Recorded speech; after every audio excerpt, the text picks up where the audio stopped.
Hello beautiful soul! Welcome back to my channel. This is Mei Chiang Ame from Japan, Kabayan, Libra. This reading is for you. Maraming salamat po na ay September 1 to 15. Sa mga subscriber, new subscriber, cross-watcher, at sa mga bagong pasok dyan, welcome na welcome kayo sa bahay na at ay May. Maraming salamat din sa nakataba na puso niyo mga comments. At sa mga nagpa-personal reading, maraming salamat po. Ay Libra, may nagtaka lang. Basahin ako. Maraming salamat sa iyong thanks donation kay Noralyn Ito. Maraming salamat po. Arigatou gozaimasu. Domo arigatou gozaimasu. Anak ni po si Mami. Salamat po. God bless po. Si Universe na po ang bahala sa inyo at si God. This is a general reading, Kabayan, Libra. Kunin mo lang ang sayo at itapon ang hindi naman para sa'yo. Maaring vice versa, maaring energy mo, energy ng person mo, o energy ng malapit sa puso mo. Maaring nangyayari, or mangyayari pa lang. Use your own intuition, lawakan natin ang ating isipan. Wow, nabi. Anak, ano ba yan?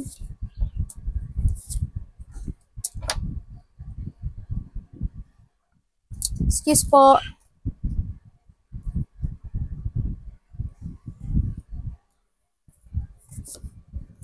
Okay, nagbabalik. Uy, they have Wheel of Fortune.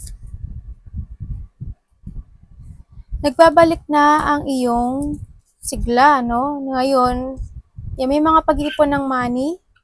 We have the devil din. Ingat ka, kasi may tao dito na may mga sitwasyon na nagkakaroon ng blockage, no?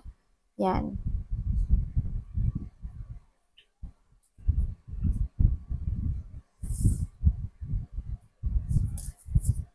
May mga dapat ka daw iwasan, no?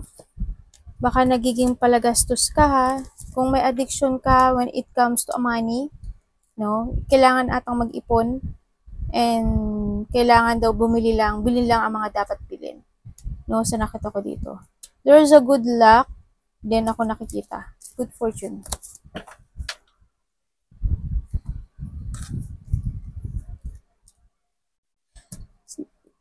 Yun nga, nakita ko ito, may mga biglaang mangyayari. There's an activity ako nakita sa iba sa inyo. May mga news or messages ka daw na matatanggap. Sinasabi dito, may mga gagawin ka daw na passion yung nauukoy sa'yo. Tama ba? Yung gusto mo, yan. Yan, may mga gagawin ka ng gano'n. Iba sa inyo siguro, there's a travel or pa-travel kayo. Maaari iba dito is sasakay kayo ng bangka or may sinasabi ditong vehicles.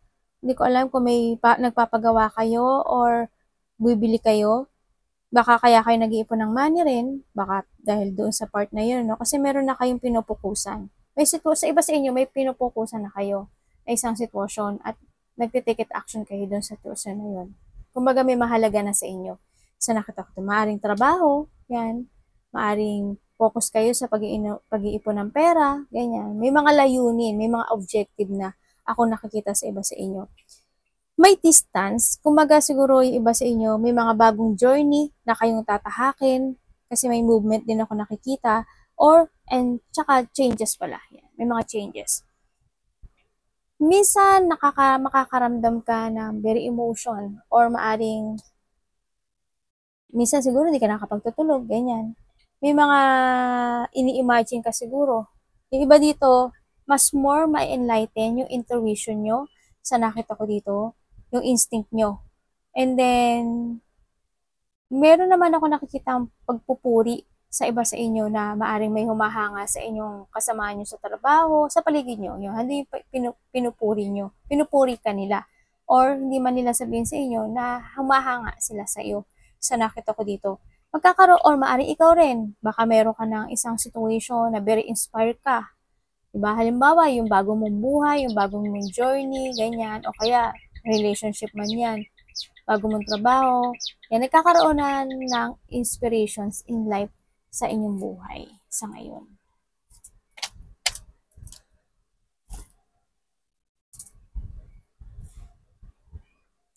Andito nakikita ko sa yung pagiging hard worker mo, no? Nakapokus ka dito at ang binibigay mo yung determination mo dito sa sa work mo sa ngayon, no? Hindi yung, may mga sitwasyon na ako na parang maaring mas more mo dinidevelop yung sarili mo, yung work mo, maaring sa iba. May mga sitwasyon na minamaster mo, ganyan. May mga sitwasyon na maaring yung practicing sa iba sa inyo, ganun. Nakita ko naman, magkakaroon or nagkaroon na ng mga bagong sigla, yan, bagong, kumbaga may mga, yung mga difficult na sitwasyon sa buhay mo is nagtapos na. Unti-unti nang nakakamit mo na yung mga pangarap mo sa buhay, ganyan, may mga wish come true na nakapokus ka na rin actually sa wish come true mo, eh. Ayun, unti-unti mo nang makakamit, you create yourself again, and nakikita ko rin naman na you chase your dream sa nakita ko dito. Siyempre, yun nga, yung mga problema mo, unti-unti na nagtatapos sa iba sa inyo, no, yung mga struggle in life. Siyempre, na nakikita ko sa inyo dito, meron pa rin kayong mga sitwasyon na hanggang ngayon bit-bit nyo. Pero, it's a good thing kasi is nagmo-move kayo. Yun nga lang, minsan siguro nai-stuck kayo sa isang situation na yun, no? Siguro nakita ko ganun, baka nai-stuck ka sa sitwasyon na yun, maaring sa trabaho mo o sa angkang parte ngayon, naboboard ka siguro, yan, yung feeling stuck. Madaming tumatakbo sa buhay mo o sa isipan mo, self-questioning, maraming tumatakbo na ganun. Iba sa inyo, siguro naghihintay kayo ng isang sign kung kailan ibibigay sa inyo yung mga pangarap o yung mga hinihiling nyo sa taas. Pero sinasabi to, you need to chase your dreams. Not the responsibility or yung mga nakapagpapabigat sa'yo na nakaaklang sa'yo. Huwag ka doon mag-focus. Ganyan. Pero nakita ko naman, magtatapos na yung mga problema mo sa buhay. You have the full, oh. Lakasan mo lang daw yung loob mo. Sa ngayon kasi, mas more focus. Baka iba sa inyo, there's a new love life, no? Or may bagong buhay na nagsisimula kayo sa ngayon sa nakita ko at may mga achievement na rin ako nakikita sa iba sa inyo. Yan, may mga good news din ako nakikita sa iba. Mas more nyo nang minamahal ngayon at pinapahalagan ang meron kayo ngayon, lalo na yung sarili nyo.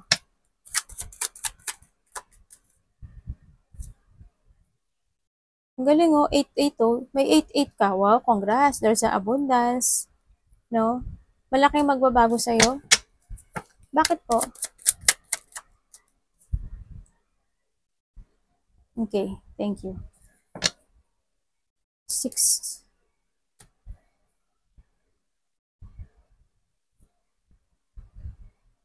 May mga nilet go ka na, no, sa buhay mo, no? May mga nilet go ka na sa buhay mo, malaki ang nagbabago na ngayon sa buhay mo. Andito na talaga yung very hardworking mo sa'yo. No, hindi na yung focus mo sa yung stability, trabaho, kaperahan. Yan. Sa dati kasi, andito yung ano, no, pambubuli, no? Maaring may nambuli sa'yo, makasama sa trabaho or malapit sa puso, sa nakita ko dito. Nagkaroon din dito, may sadness kasi dito in the past. Pero sa ngayon nakita ko na wala na naman yun. Nagtapos na. May sadness, maaring nagkaroon ng paghihiwalay, humiwalay, may tao na naging mahina at may sitwasyon na as in yun nga hindi naging maganda. Pero ngayon, na-let go mo na to na nakikita ko naman na nababalanse mo na ngayon yung sarili mo. Nagkakaroon na ng mga bagong plano in life, no? Yun nga lang, hindi may iwasan, talagang nakadikit sa'yo. Or may mga sitwasyon pa rin talaga na nai-stuck ka.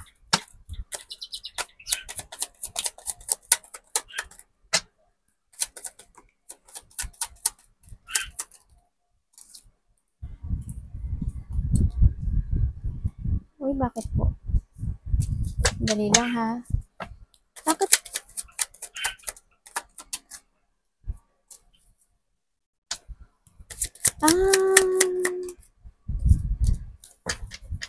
Okay.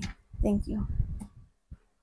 A part of the family, no? Hindi ko alam kung baka ikaw, pero a part of the family kasi nakita ko dito na may tao dito na tamo family to siya family. May tao dito na wala nang nararamdaman. Maybe may mga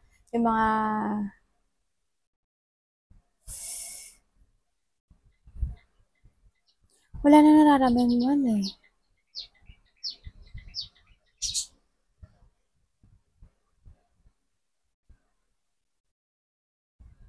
Sa ngayon, may mga confusion? Maaring may malalaman kang katotohanan sa iba sa inyo? May nalaman kayong, may malalaman or may nalaman na katotohanan either sa trabaho mo o sa pamilya mo, no? Malapit sa puso mo. Sa nakita ko to. Nakikita ko dito na minsan siguro nakakaramdam ka ng pag-aalala.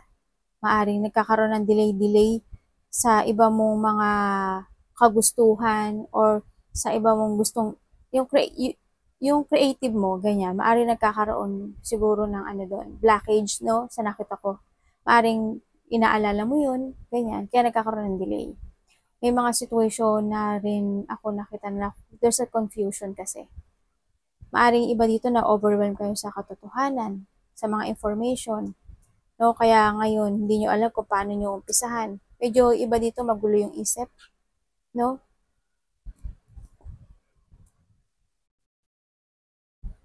Ano pong ano nito? Kaganapan nito. Magkailangan nyo daw dito ng mental peace, oh. Big sabihin, may tao dito na very cold na sa'yo, no? Sa nakita ko dito. Or ikaw ang cold sa kanila. Yan ang nakita ko eh.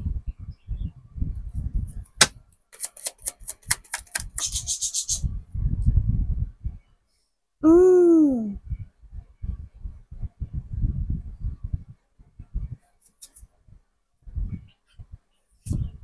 Thank you po. May nag-spy sa'yo. Or maybe you're spying.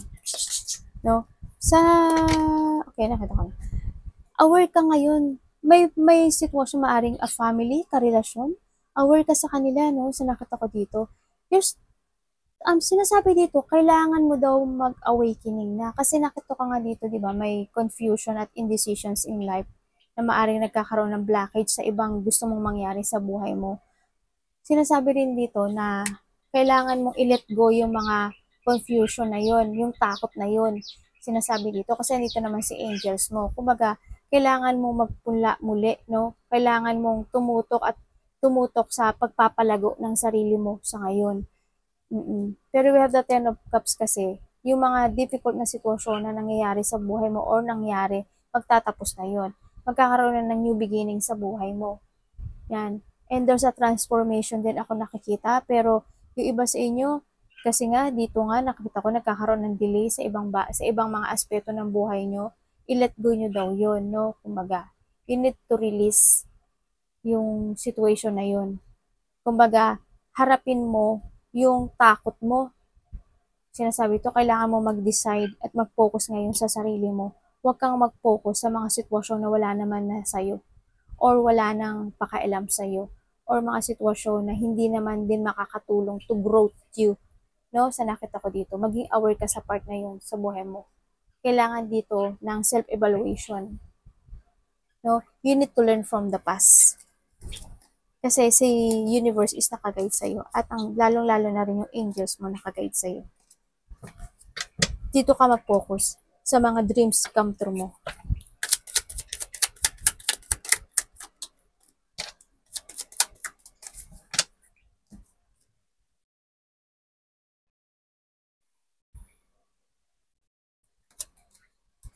Bakit? Tapos na po ba to? Ooh.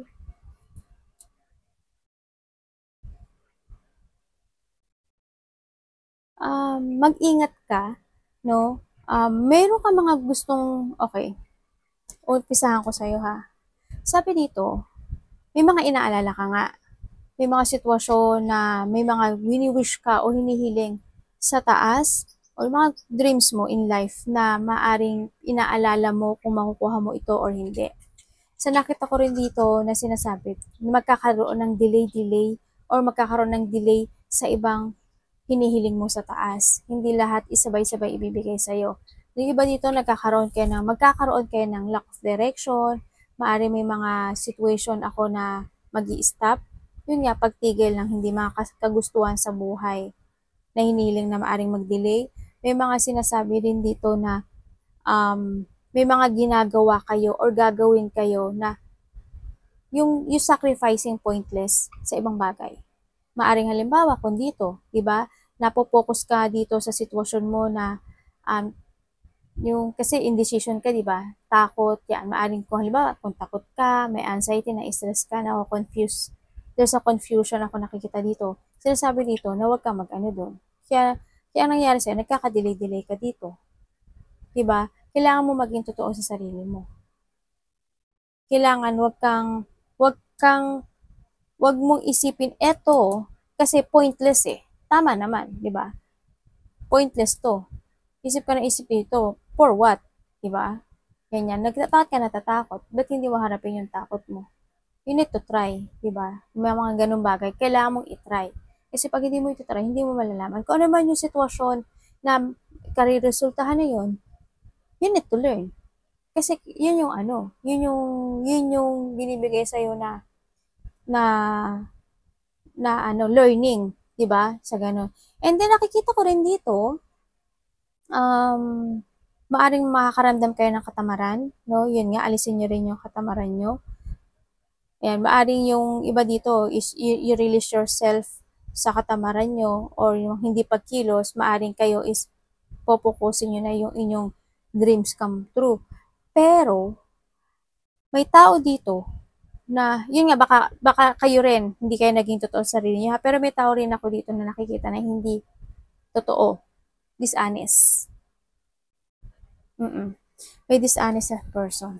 Maaari may makipag-collaborate sa'yo na related ang money or may pag-uusapan kayo na money sa nakita ko dito. Ingat lang din kasi parang may tao magsisinungaling sa'yo at baka ikaw is madaya, no? Sa nakita ko dito. May mga sitwasyon din ako na nakikita na nagkakaroon ng disbalance or hindi ko alam kung may ikaw or may tao kasi ako nakita na gustong maghigante. Tingnan ko nga.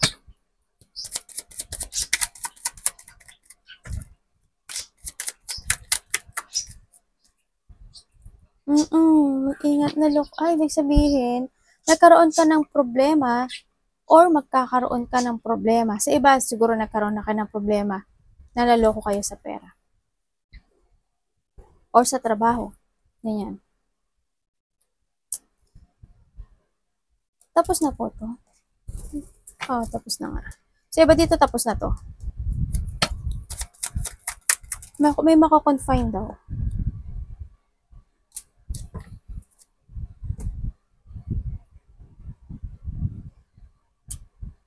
May mga sitwasyon daw na hindi ka makakapokus. Dito. Maring sa trabaho, sa mga ibang pangarap mo sa buhay, kasi more on, pag-aalala, stress. Baka hindi ka makatulog, baka nagkakaroon ka ng migraine, insomnia. Yan. May mga pag-aalala mo.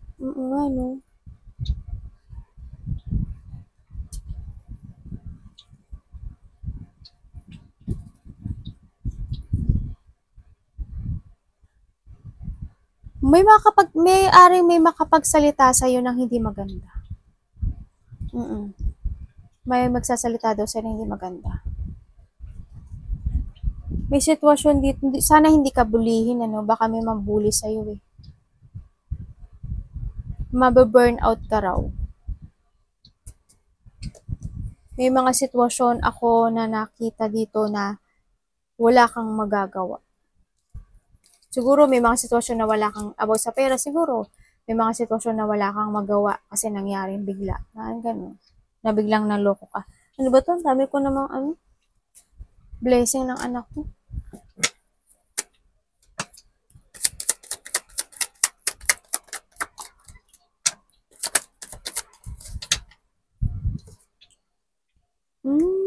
Bakit po? May ka daw, mga missed opportunity ka daw na nalakpasan. Okay.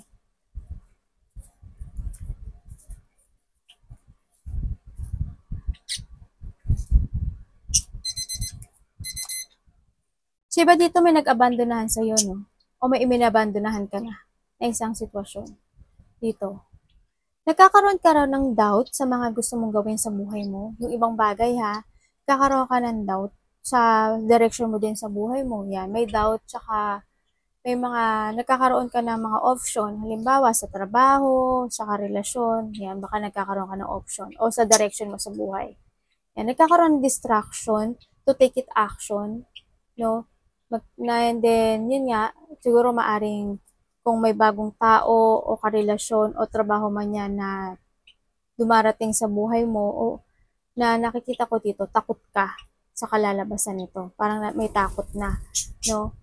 May mga sitwasyon din ako na hindi mo raw na-actionan. Yung may mga, there's a sudden changes ako nakikita sa'yo. Maari iba sa inyo is there's a, nagkakaroon ng negativity kung nasaan man kayo ngayon, maaring sa karelasyon, sa trabaho, sa direksyon, sa buhay. Ingatin kayo kasi nakita ko dito na may lungkot ako nakikita.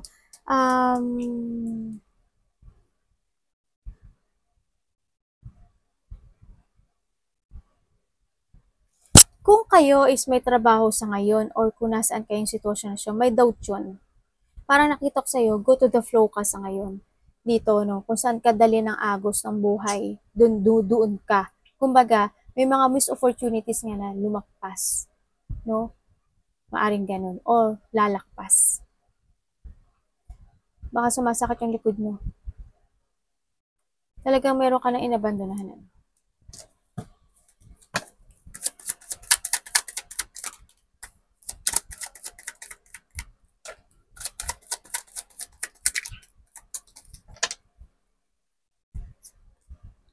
May mga lungkot ako nakikita. We have the Sun and the Seven of Pentacles. Nakita ko naman, may hinihintay ka? Ano po yun? Oh. Aray ko. Ay, sorry. May hinihintay ka na success sa buhay mo. No? Sinasabi rin dito na pinag-uusapan ka ng mga kaibigan mo or malapit sa puso mo. May taong nag-cheat. No? Maaring may mga sitwasyon. Maaring may nandaya sa'yo. Magkakaroon ka ng frustration either sa trabaho mo, sa responsibilidad mo, o sa mga kaibigan mo. Nakikita ko naman dito na yun nga parang may mga problema or may mga situation, struggle in life, mga responsibility na ikaw lang ang sumasalo o ikaw lang umaaklang dito. Pero we have the Sun naman, ibig sabihin, naghihintay ka ng tamang panahon hanggang kung kailan to mariresolbahan. Sa nakita ko dito, no? Itong mga situation na to. Pero we have the Ten of Wands kasi, itong mga to is magtatapos na at magkakaroon ng successful. No, magkakaroon ka na ng freedom. Also, there's yung hinihintay mong situation na to, there's an abundance din na darating sa buhay mo. Minsan dumaraan ka sa situation na you want to be alone. No? Siguro may mga frustrations in life ka na dumarating sa buhay mo. Kaya ganun na minsan gusto mo ng alone time. Sa nakita ko dito.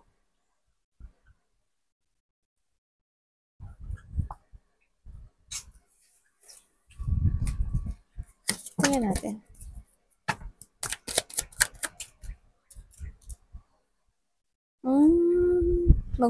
Okay. Four of Pentacles.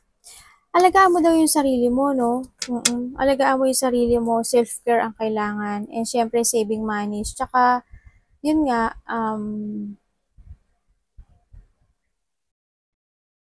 may situation na magulo yung isip mo, no? Nakita ko dito.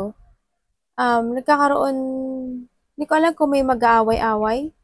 May nakikita ko sa conflict, there's a competition, may agreement, may pag-aaway o may mga dala-dala ka pang bit-bit na responsibilidad or mga struggle in life o problema na related yung mga tao na hindi kayo nagkasundo-sundo dito sa sitwasyon na to. Maaring bit-bit mo pa hanggang ngayon yun or naaalala mo yun, mga sitwasyon na yun. So, yung mga hirap dati, Iwan mo na yun. No? Pinag-aaway ba na related ang territorial? Mga ari-arian? Siguro nakaraan na sa iba yun. Sabi dito, wag ka lang daw susuko and you need to be careful sa mga decisions in life, sa mga plano mo sa buhay mo. Kasi more on doubt ang nakikita ko sa'yo dito.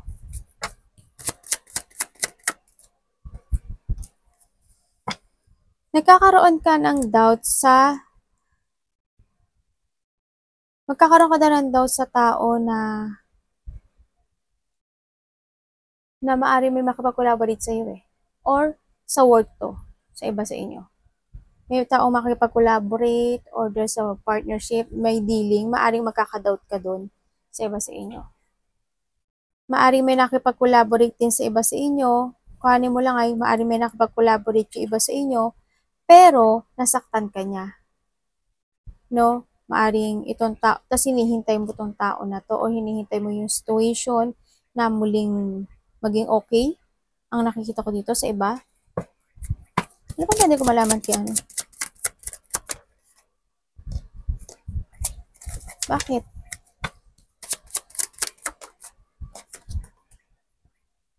Okay.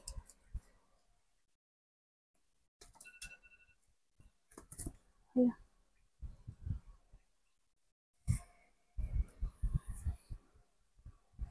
Nagkakaroon kayo ng doubt sa landas nyo no? Sa nakita ko dito, iba Yung iba sa inyo nagkakaroon kayo ng pag-iisip sa landas nyo. May mga pagpaplano ako nakikita. Nalilito ka ba? Pero sabi dito, wag ka lang daw, wag ka lang mapanghihinaan ng loob. Laban lang, no? You need to keep fighting and you need to be very careful careful ka rin sa mga makipag-collaborate sa iyo, partnership and dealing, lalo na pag related ang pera, no? Sa nakita ko dito. Tsaka yun nga, you need to move on. Then, ay mag-give effort ka sa situation na to. Sa iyong landas. Magbigay ka ng effort. Oh, diba? May 10-10, no? Diba? 10-10. Dalawa yung 10 mo. Yung iba sa inyo, no, malungkot kayo sa loob pero masaya kayo. Masaya ang ipinapakita nyo, lalo na sa pamilya nyo, ganyan. Sa nakita ko dito. Pero kung totoo may mga alalahanin ka na tumatakbo sa isip mo na hindi mo ipinapakita sa kanila, sa harapan ng ibang tao.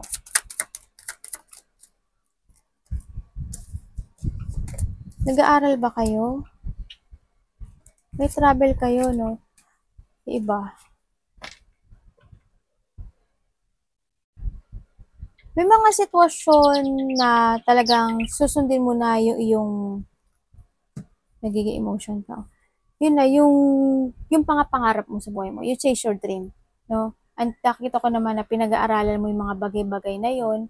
And then, nakikita ko rin na nagiging wiser and stronger ka na sa ngayon. Nagpo-focus ka na more sa sarili mo. Mas minamahal mo na ngayon yung sarili mo. And then, yun nga, may mga nakita ko naman na may mga natutunan ka sa nakaraan. You accept the lesson at yun nga, may ililib behind ka raw. Kumbaga, may mga sitwasyon na nakapagpapabigat sa'yo na maaari i-let go mo na. Kumbaga, yung mga dapas na nakaka-hold sa'yo, i-let go mo na yun. Or you need, yung mga baggage na nakapagbigat sa'yo, i-release mo na yun. Ang sinasabi dito, moving forward and chase your dream. Tsaka, yun nga, nakita ko naman na matalino kang tao. Fearless ka actually. Ang daming idea na tumatakbo sa isipan mo ngayon. No, nakikita ko dito. And then, may communication din ako nakikita dito no? May makapag-communicate sa'yo.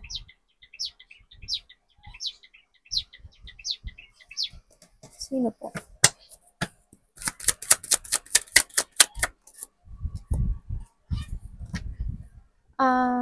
About to family or maaring kasama sa trabaho. Ay, talaga? Paano? Teka lang. Teka lang. Ah, talaga? O, tama. Sabi ko sa'yo, tatakutin ko pa kayo eh, no? Okay. Maaring may naalala ka, no? Sa iba sa inyo, may naalala kayo na nawala na sa buhay niyo. Maaring namatay na tao or tao na may mga mariremanizing kayong tao sa nakaraan. Taong nakaraan. Maaring namatay na siya or lumayo na sa inyo or lumayo ka sa kanya. And then nakikita ko dito, may rin din ako nakikita na may baka mapanaginipan nyo to, no? May dadalaw sa'yo or may makipag-communicate eh. Kung may namatay na tao, ako nakikita, hindi ko alam kung saan niya ipapadaan sa'yo, pero maaring sa panaginip, maaring sa paramdam, makipag-communicate siya sa'yo.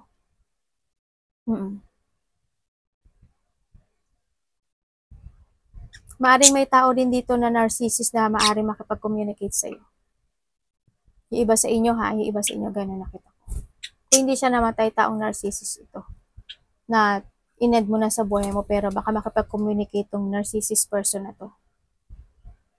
Pero ingat ka kasi nagpapanggap lang siya. May pangliling lang dito sa sitwasyon na to. Mag-ingat ka din sa may mga negosyo dyan. May tao daw na maaring linglangin kayo at tao na hindi pwedeng pagkatiwalaan dito. Okay, ingat kayo. Arigato namaste, God bless. Malapit sa puso niyo to.